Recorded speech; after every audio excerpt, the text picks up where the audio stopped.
প্রতিদিন এই নববিধা ভক্তি শ্রবণ কীর্তন অর্চন বন্দন স্মরণ আদর্শন দাস্য সাক্ষ্য আত্মনিবেদন করা উচিত।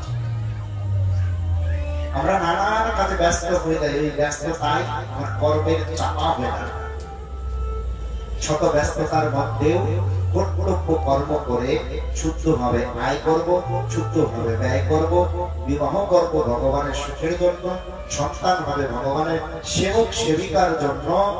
এইভাবে সমস্ত কিছু করে কৃষ্ণের সংসারকে সংসারে স্থাপন করব, যাতে করে ভগবান সুখী হয়।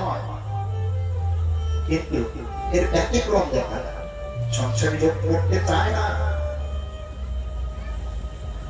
এটা করতে চায় না। তাই আমরা ভগবানের পাদপদ্মে পরিপূর্ণ আশ্রয় নিয়ে এইভাবে হরিভজন করি আর মনুষ্য জীবনে সর্বোত্তম কল্যাণ করি। সকলের জন্য প্রার্থনা জানাই।